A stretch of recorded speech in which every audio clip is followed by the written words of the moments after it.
Louise, welcome to Her Empire Builder. Hello. Hi. Hi, I am so excited to have you on here now. Small world, we did, when the world all came crashing down with COVID-19, you got in contact to create your online course, which we're going to talk about later. And you didn't remember that we had met years and years and years ago at the Telstra Awards. Yeah. And so that was kind of my main thing when I saw your name pop up, and I was like, oh my gosh, I can't wait to bring this to life, because it was like you totally changed my entire experience of winning the Telstra Awards. And now when I look at anything that came as a result of that, it would have been very different had Dr. Louise not come into my life a little bit earlier. So I was like, yeah. So I need for you to be able to share all of those tips with everyone. So the first question I have, which I like to ask everyone at the start, is what do you do and why do you do it? Oh, great. Well, I don't have a career. I have a passion. I have a calling. Yeah. I can't not do it. So if I didn't get paid to do this, wasn't my career, I'd be out there on the street pulling people off. And because of my unusual background, I have this conglomeration of skills that allows me to have a different pair of glasses and actually see what's going on for people. So for instance, I just literally this morning had a call with a lady who said she wants to be, she is part of the exec team and wants to do better and have more gravitas. And she said, these are the problems I think they are. And it's all about, do I have the right knowledge? Is it my accent? Is it the fact I'm a woman? Is it the fact that I'm younger? I'm like, none of those. You have shithouse eye contact, you nod backwards, and your top lip moves. I see things differently and I analyze them. Oh, now I've become all self-conscious all of a sudden. Everyone says that. And usually, I don't pick it out unless somebody asks me or they do something weird. Then I'm like, what are you doing? But so I see things differently. Why do I do it? Well, I'm driven by seeing things, that other people don't see that make a dramatic difference to people's lives. Dramatic. And so I'm driven by informing others about this blind spot. And the blind spot is about their nonverbal, which includes their body and their voice. I remember, to bring it back to the Telstra Awards, because that's where I kind of saw you the most in action. And we had to do this whole practice day that you led in. If you win, this is how to present your speech. This is how to walk onto the stage. This is how to hold your certificate. And we did a practice run and we had to pretend we won and then hold our certificate up. And you looked at me square in the eye and you were like, honey, you look like a primary school girl who's just won her award and it's like this feature kid. And I had it up under my chin, just grinning from ear. Like this. Yeah. Fondling them on their breasts. I was. This is my walk. Yes. What are you doing? Exactly. Exactly. But you know what? There was that, which seems so simple and so not important at the time. I was like, oh, I'm just excited, Now I look at that picture though, and it is a completely different picture and depiction than if I'd held it the original way. So those small things do make a difference. There are two reasons for getting that right. One is that by actually doing this, you're shielding your body, and it looks stupid, it looks unprofessional. So it's looking, it's about having it out here, just looks professional. This is my walk. But the other thing is actually what it does to you personally. And that's even a greater fascination, because constantly we choose options that block our body. You're right on your microphone. Yeah. Oh, sorry. And we choose options that block our body. And, that's not good for you. That's not healthy. You can't breathe. You can't exist. And so it's two angles we're coming from. One is the perception of others, which is nonverbal studies, but also what I call vocal intelligence. So it's understanding your mind, body, voice cycle and how you express yourself and bring the best of yourself to every engagement. Yeah. And so with that work on, because you do a lot of work on body language and then a lot of work on vocal as well, how did you actually get into that? Oh, well, I started off with an economics degree and my PhD's in business, master's in org psych, NLP master practitioner. But wow, I sang opera for, a a decade or more. And I was in Europe for a decade, and I had a soloist contract at the Vienna State Opera. You know, one of the young singers who came in and did, you know, roles, tours, understudies, whatever, ballet performances. I didn't do ballet, but often they had voice over in the ballet. And as part of being in the Vienna State Opera, I mixed with some world experts in body, people who'd studied with Feldenkrais, Alexander, you know, dancers, Nureyev, you know, all of these people and how they use their body to express. So that became a fascination. So it's this combination of, you know, a study with practice, and a specific edge to that practice, which is around professional voice, but also professional voice connected with body and how important the body is. Okay. And so a lot of people that are listening now, one of the biggest pushbacks I get when people have to step into their personal brand, step into doing a lot of video, a lot of speaking, presenting themselves is, I mean, there's the fear around speaking. There's the fear around putting us out there. So many people I hear say, I'd love to do a podcast or I'd love to do video, but I hate the sound of my voice and I hate the way I look. What do you say? Because I'm sure you work with a whole lot of people that say the same thing. Yeah, you know, there's fear and there's fear. So we have been, this is cruelty to dumb animals, what's happened in our society. We have been let down dramatically by not being given the right education. And there's sort of a, you know, a subtext you have to think about. Why are we being demeaned as a population by not being given these skills? So for most people, they don't understand, and that they can be lifted dramatically very quickly by a few simple tips. Because who wouldn't be afraid if you're going into the lion's den and you have no idea how to battle a lion? You know, they don't know the rules of the game. So for some people, it's about telling the rules. And then we have those who literally have performance anxiety. And I have a lot of clients who have performance anxiety, and I have performance anxiety. And you have to deal with that in a special way. So yes, it's all about educating about what do you do. Like on the screen, you need to be in the middle of the screen. Unless you have some sort of slide, then it's 1/3, 2/3. You need a little bit of a gap at the top. You need to be one distance away from the camera. You know, this gives you the right perspective. Can you use hands? Yes, but they're wide and they're off your body. You know, these are the rules of the game.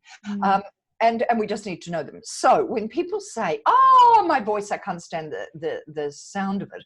Well, here's the reality. We hear our voice from inside. Our eardrum is closer to the inside of the throat.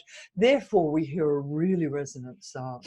And then it gets squashed on the way out. So what other people hear and what we hear when we hear recordings back is, hello, I'm Louise, how are you? And we go, well, you know, that's the reality. So you just have to go, that's the reality. That's the way it is. Do I want to change it or not? I hear it differently myself, yes. So we go, I'm confused, I'm so confused. Well, don't be confused. That's just acoustics. Now, listen to that and go, is that viable or not? Do I want to change it? You know, there's no criticism. It's just an analysis and a choice. Voice is a choice. Make it. You know, if you want to change it, it's completely changeable. I mean, I know so we're on episode 90 something now of this podcast. And I remember when I got up to about 20 or 30 and I had an email from a man saying, I just wanted to let you know, because it's probably something that you do unconsciously, how much you giggle in your podcast, and it's very off-putting and it could be very annoying, and you should really look at adapting and changing that. And I love what you just said about analysis, because it was something that I had to then look at and go, oh, do I really need to consciously tone that down? And then I thought, you know what, fuck it. That is part of my thing. I giggle a lot. So I giggle, that's fine. One of the benefits of getting older is it used to be construed in my 20s as like a silly, dumb girl thing. Now it's just like, oh, she's a happy person, which is nice. Well, you know, there are several things that actually were taken out of the business environment. And one was not only not giggling, but smiling. People didn't smile you know, for years, for decades in business, they haven't smiled. Well, guess what? It's back. You know, people haven't used gestures for decades. Well, guess what? It's back. People haven't expressed emotion. Guess what? It's back. And women's voices have not been accepted as voices of leadership, let alone giggling, which is to the extreme. So that man would be, responding to, no, that must not be, or you will not be seen to have gravitas. But at some stage you have to go, well, do I actually want to change perception? I think I do. You know, I'm not going to pander to that. And that's great that you go, let me think about it. The perception is this, good. However, I'm going to lead the way. And I do think that a lot of us need to lead the way with our skills. But this does require that you understand who you are, get the feedback, so that things aren't a shock like, oh, I sound shrill on the recording. Yes, you sound, do you know what I mean? It's this understanding that lets you make choices and move forward.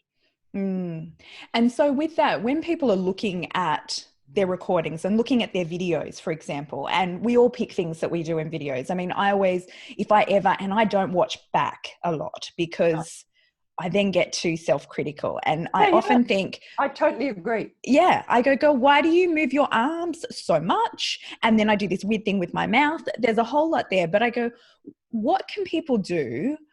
Because there was a speaking coach I went to once, for example. I'm asking this question in a really roundabout way because I'm just making it up on the spot. It's not one of my written down questions. But with what you just said, I'm like, I have to ask this.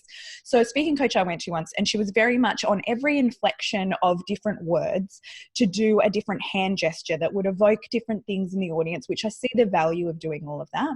But I go, where do we draw the line in how do we really analyze what parts of our natural body language and voice should we keep, and how much should we actually be consciously contrived in going, I'm going to do this because it has a better impact or it looks more professional? How do we find that balance?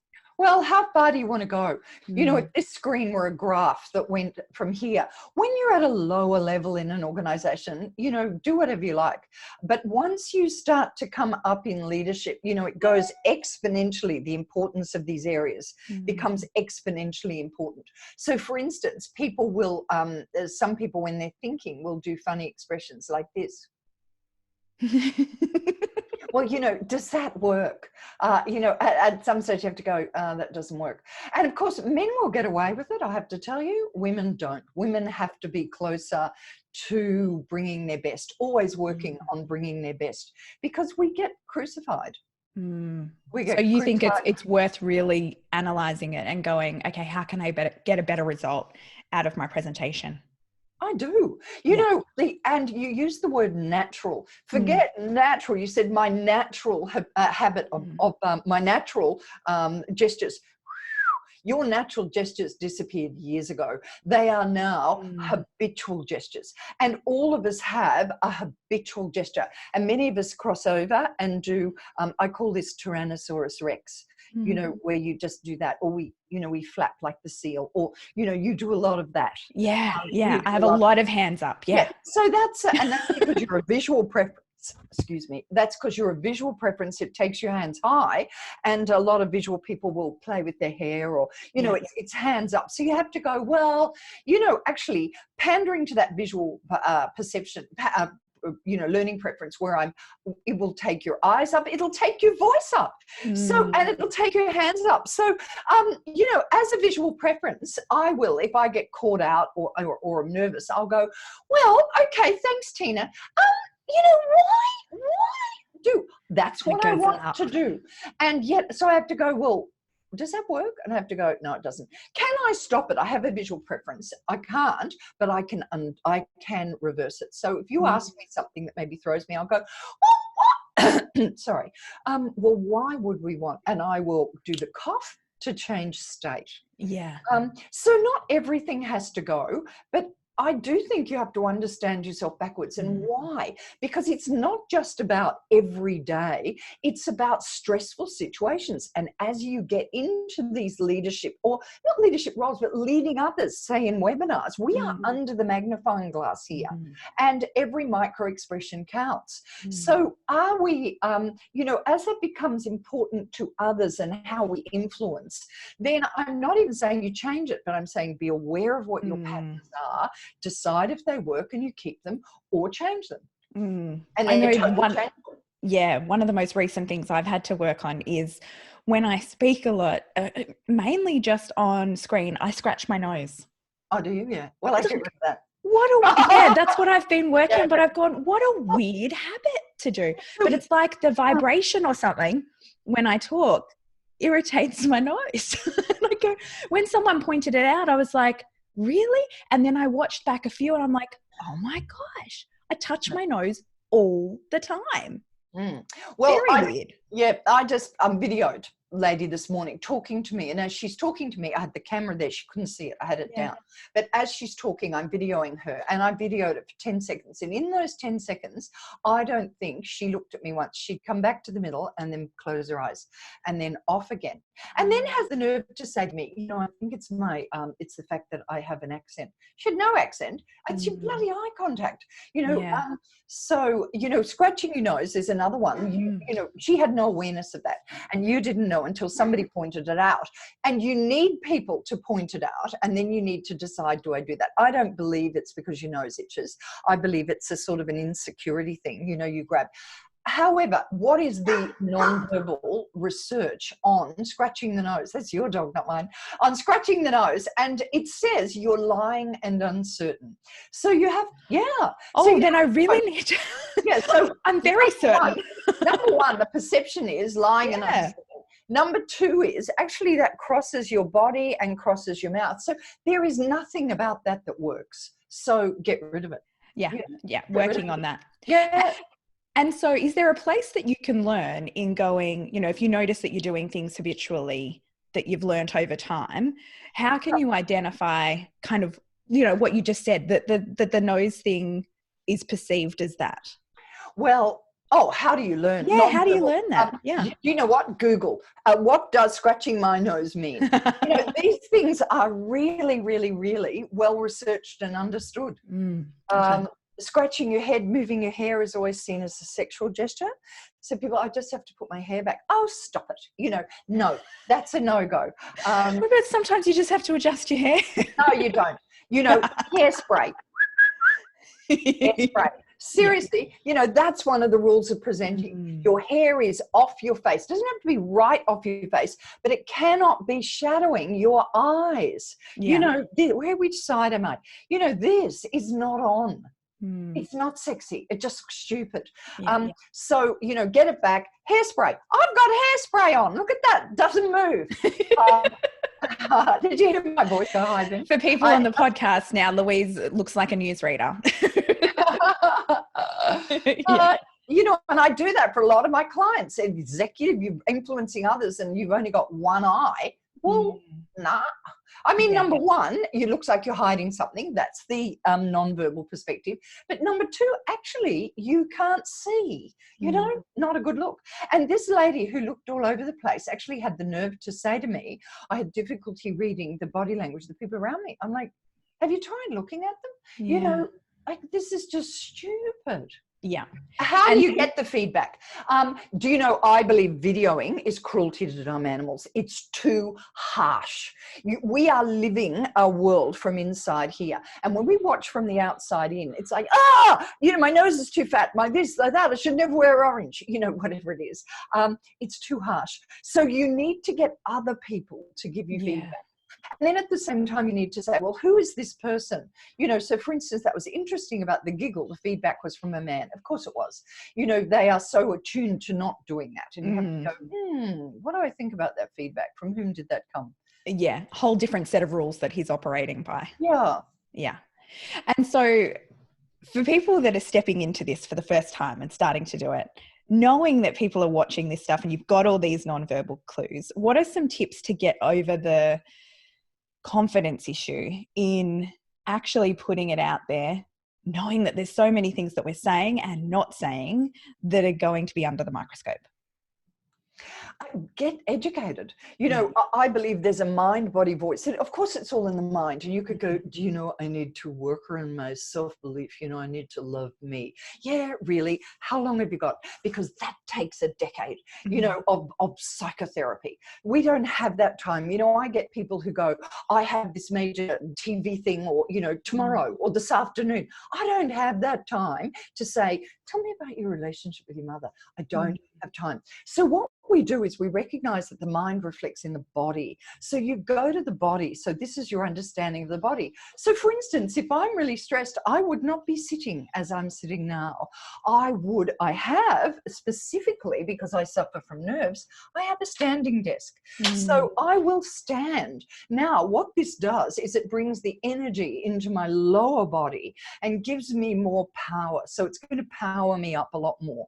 I can move my legs. I can, you know, I'm going to do things and understand. I'm going to make sure that I keep my arms off my body, that I stay central, that I keep my head loose, that I keep blinking, that I keep my mouth not sealed, but, you know, moving. I'm just going to have strategies. It was, I mean, I go back to when I had the training from you for that day, and you taught us the tree root, which was a very big thing for me, because obviously being in that, what was I at the time? It was a while ago. I was still in my late 20s when I got the Telstra Award. And so, you know, it's probably one of the most exciting moments I've ever had.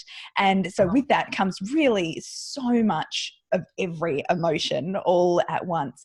And the tips that you gave us was, you know, we can't be up there shaking. We just can't. It's just, this is the moment. And although it is your personal moment, there are so many people watching from the media. There's so many opportunities that will come if you can hold yourself properly. And a part of that was getting the tree roots into the ground. It was the chin up. It was the shoulders back. It was so many things that in that moment I would not have done. Those simple things. Woof, woof, that was me. No, one of the things walking onto a stage that people do for awards is that they will look down, down, down, down, and then up. You know, that's you know, self-sabotage. When you walk onto a stage, you always want to make sure you're looking out to people, looking out. Hi, everyone. You know, look out. And that's a discipline. Do you do it naturally? There's very little that's natural. It's habitual. You have to practice, practice, practice. And, you know, there's other little tips. Women don't have the gravitas that men have because we don't have the size. We don't have the volume. And, you know, we look different in bright colors and things. So people aren't accustomed to that. More accustomed now, but weren't. But you can use techniques like movement followed by static. And people use that in videos as well. You know, movement followed by static. So you might start, hi, everyone, I'm Louise. Do you know what I mean? If I did that, I'd feel really funny, I think, coming into the video. Hello. You know, you make it part. So, you know, some clients I work with, they have a prop and they'll have somebody pass them a coffee and then they go, oh, hi, thanks very much. Oh, I like that. Yeah, it works, doesn't it? That's very Jacinda Ardern. And then to go, you know, one of the things that the other thing is, oh, where are they? I've got some, you know, puppets that I use. That works too. Hi. That's adorable. And so with our world changing from, you know, I'm going to get into that next, is you've had a very, very successful career as a speaker on stages at live events. And we've just taken this massive turn into online. What's the biggest difference in your presentation style in changing from being on a physical stage to being on this little box that's on people's screens? It's much more intimate, you know. So when I'm on the stage, I'm all about the big movement and which hand is out and where I'm walking and where my placement is and how I'm turning. Whereas here, it's much more intimate. And, you know, the first webinar I did, I cried. You know, it was very different for me. When I finished, I cried. You know, it was just like, what am I doing here in front of a screen?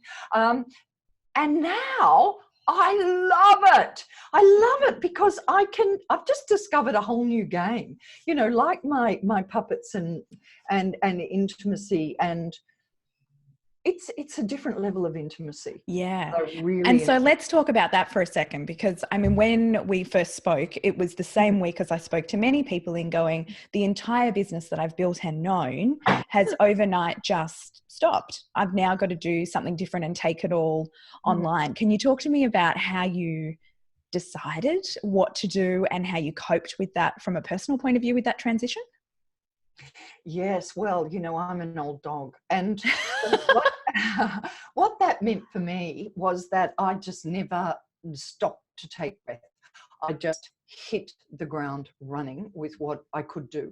And fortunately for me, what I do is actually highly relevant for the moment. Yeah, completely. Yeah.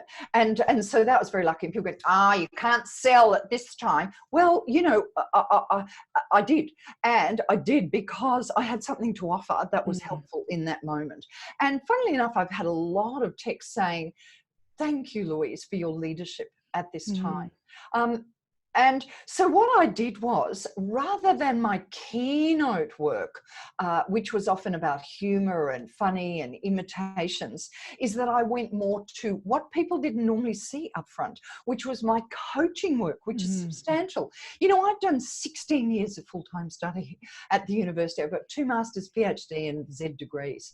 I have all that performance experience, and I can translate that. I have endless, bottomless material that I can work with to help people. So not just about nonverbal and voice, but also about the structures of engagement. So presentation, giving feedback, handling difficult situations, asking forgiveness, whatever it is, we can do. And therefore, I was able to look at all these programs that I did from my coaching and translate those. Yeah, which is great, because I do think that overnight, a whole lot of people had to become really effective communicators and really effective presenters that didn't previously need those skills. And the struggle is massive. We have been let down by not being given these skills. And so we had a little chat before I hit record, and you said, you know what, when the world moves on, I don't think I'm going to go back to the stage. Which I will go back to the stage, but I won't go back full time. See, I was presenting full time, traveling the world. I just got back from America when the, everything stopped. And I was in Sydney, and then I was in, Brisbane, Perth.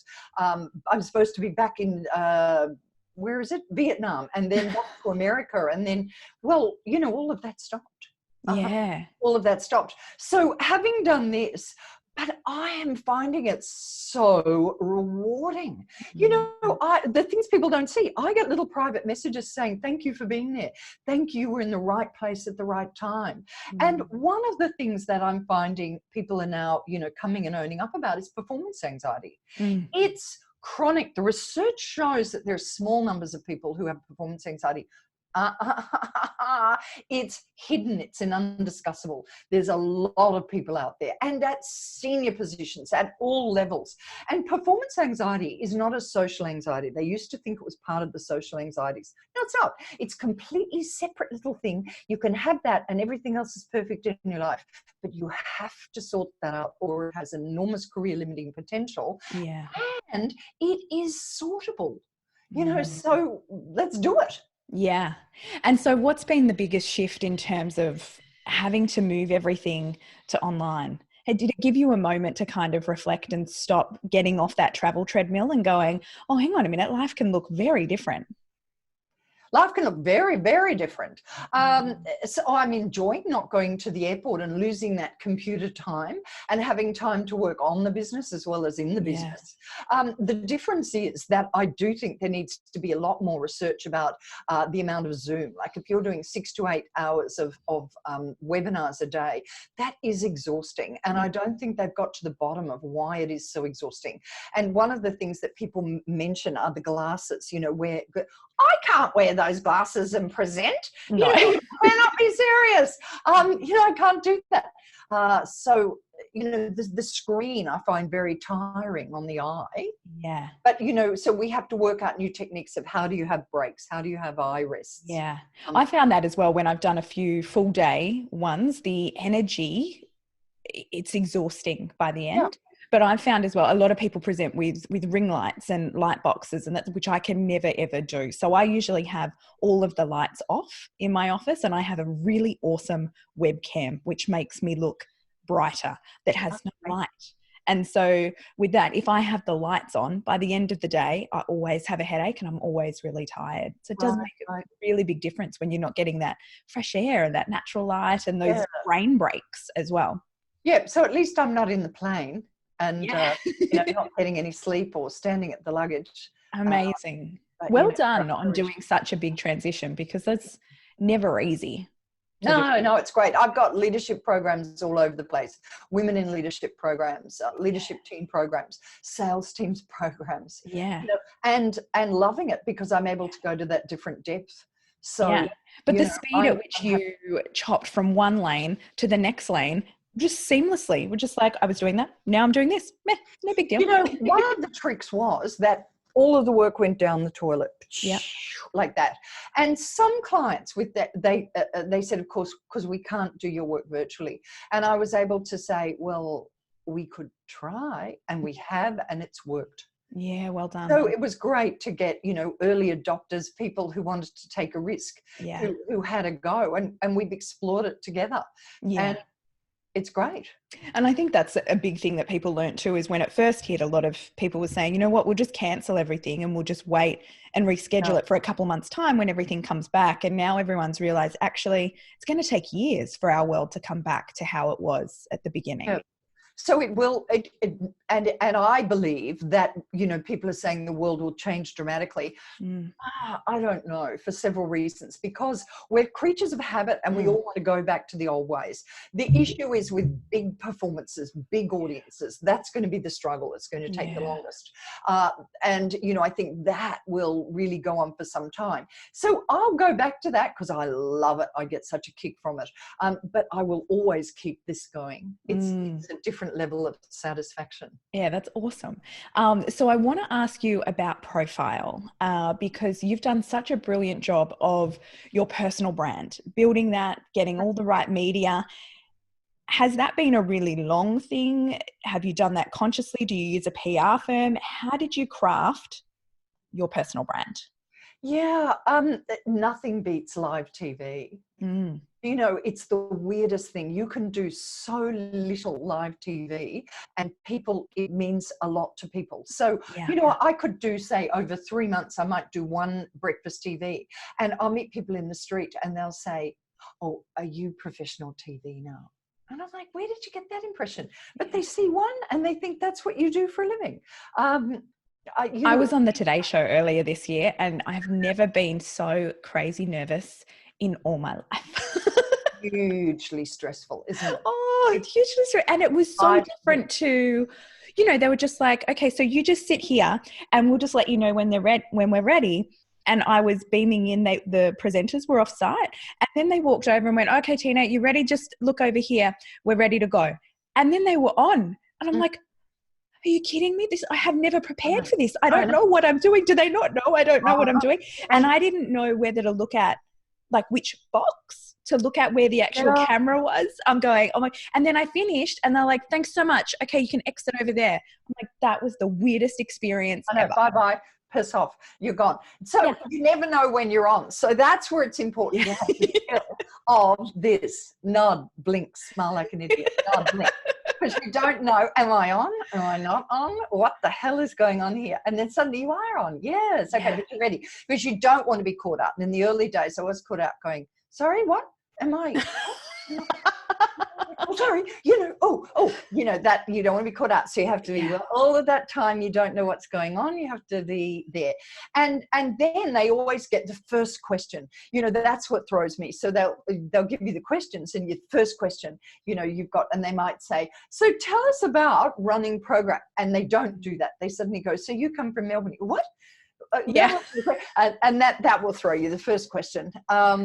But, knowing what you're doing and just no panic, stay there, do. And knowing that at the end, they never give you attention. They never say, well done, well, thank you very much, look at you. No, they just go, there's the door, piss off. And so you don't walk out and start going, I hate me, nobody loves me, look, no one's giving me feedback. So this is part of performance anxiety, is that I will always we have a heightened rumination after events. So we walk out and we go, they said there's that door rather than that door because they hate me. And everybody hates me and nobody loves me at all. And then we start going over everything. And I never should have said that. That's because I'm an idiot and I'm too ugly for television. And so I have a strategy where I walk out, I will ring a friend and go, what was it like? And they go, yeah, well done. And I go, oh, okay, good. You know, like I can't take my own advice. Yeah. Don't take your own advice. But this is part of education, to know that you cannot take your own advice after a very serious event, because we are too in heightened awareness. And in a heightened awareness state, you make big mistakes about what things mean. And so is that why, just reminded me of something else. I had someone tell me once when I'd come off the stage and I forgot a whole heap of stuff that I missed a whole bit. And they said, Tina, don't worry. There's 3 speeches that you do every time you do a speech. Is the one that you prepare beforehand, the one that you do on the stage, and then the one that you do in your head for like the following 24 hours of everything that you wish you'd said. Yeah. And that was one of the most comforting things that I'd heard in terms of speaking and going, because that's always what I do. But well, let's change that, because the one that you do in your head beforehand needs to not be a speech. It needs to be a structure that is ready for that flexibility. Then when you get to the event, that's where you do the one that you had in your head structure, but you are doing that flexibility. And when it comes to the one that you ruminate about, throw it in the bin. Yeah. You know, it is a performance skill to throw things. It takes 20 seconds to get over a mistake. So if you hit a wrong note, it takes 20 seconds. No, that was the wrong note. Why did I do that? Oh, I should have practiced more. Oh, I knew that would happen. Oh, I'm not good enough. Oh, I never should have done this career. Oh, no. 20 seconds. Well, you just ruined 20 seconds of your performance after that note. So what you have to do is, do that wrong note, throw it and move, because you don't want to damage the next 20 seconds as well. And that's a discipline again. So we know we ruminate, don't. Yeah, okay. Don't. Yeah. Yeah, it's something I always do. Because after I go, I should have said this, I should have said that, gosh, I would have said, and I have these great ideas. So is it because we're too heightened while we're doing it that we're not thinking as clearly and free flowing as what we normally would? In the moment, the issue is that we plan too specifically. You know, the speech that you shouldn't have a speech. You should have a structure, an outline, and ideas or stories, or be more flexible. You know, one of the agents once said to me, Louise, a 16-minute keynote is 23-minute acts. You know, and I do think that these days I have thousands of 3-minute acts. Yeah. You know, and you mix and shape them in the moment. So like, ooh, let's do that act, you know, and throw that in, and make it funnier every time, or whatever it is. But so we're too concrete in what we thought we should do. We have to recognize it will be different in the moment. You know, one gig I did recently where I was talking about one topic on TV, and then literally the phone rang a couple of minutes before on, and the guy goes, look, we just had the Prime Minister on. Can you analyse him instead? And it's like, oh, yes, I can. Go, boom, thing down. Louise, you're on. Well, the Prime Minister, you know, like, you've got to have that flexibility built in. We can't be set. If you are writing a presentation and learning it off by heart, you are playing the wrong game. Yeah. You know, there's Monopoly, there's Scrabble. Well, you know, they're different games. And writing at something and learning it off by heart, that's a speech. Or reading it, that's a speech. That's not a presentation. Yeah. Presentations are about winning hearts and minds. There has to be that flexibility, that connection with the audience. I love that. Yeah, that's good. And so to take you back to the media and profile building, how do you get those coveted TV spots that just elevate your credibility so well? Yeah, look, there are people, you know, you can do Mind Your Own PR with Jules Brooks. You can go in and do it. I don't have time for that. And I love Jules's work. I'm on there, but I actually have somebody who knows the producers. Fantastic. Yeah. And is part of it, I know when poor Meghan Markle was being scrutinised, you did a couple of bits about her and analysing her. Was that part of the strategy in because it was so topical? If I had a choice of the strategy, I would just do leaders and political work. But nobody wants to hear that. Everybody wants to hear about the royal family, Harry and Meghan. I get Trump. I get sick of Harry and Meghan and Trump. I know them backwards, but that's what people want to hear. And inevitably I go on and they might ask something else and then they'll go, and what about Harry and Meghan? So I love them. I'm a royalist. All right. Yeah. So to finish us off, if you had to give the one tip to someone that's going, you know what, I know I want to step into my light. I know I want to show up more confidently. What's the one simple thing that you've seen has the biggest impact on how people can show up? Yeah, to have a neutral rest position. Oh. And that's the nod, blink, smile like an idiot, nod, blink, smile like an idiot on the screen, to have your position on the screen and be able to hold a neutral. We give so much away when we're listening to others. What? Or we're just, and also that rest position is like when you played chasey as a child. You anchor that as your position of safety. So, it has two purposes. One is it looks like you're listening. Two is, and you're in control. Two is you are actually in control. You know what you're doing. And I have a mantra: nod, blink, smile like an idiot. Nod, blink, smile like an idiot. Nod, blink, smile like an idiot. It's the best. I'm not sure I like the self-talk messaging of smile like an idiot. Well, and that's the thing you have to explain. You don't have to smile like an idiot, but you do have to lift the face in some way. And there are many reasons for this. And I've done tons of research on smiling, which shows that it actually clears the throat. There's part of the throat, the drowning mechanism, that is opened by lifting here. Other people imitate your smile, so it makes them happy. You actually live 7 years longer if you smile. That burns more calories than, weights. So, smiling, and you don't have to smile like an idiot, but you do have to have the lips separated and the teeth showing. And it says, we're going to practice neutral position. Yeah, neutral position. What has this neutral position? Actually, I don't want to know. Don't tell me. Keep your eyes straight ahead. That's it. Louise, thank you so much. I will link to all of your different things, your programs, your online courses, how to get in touch with you, all in the show notes. So that is all there for people. If you go to tinatower.com/podcast, you can find all of that information. Louise, you're a legend. Thank you.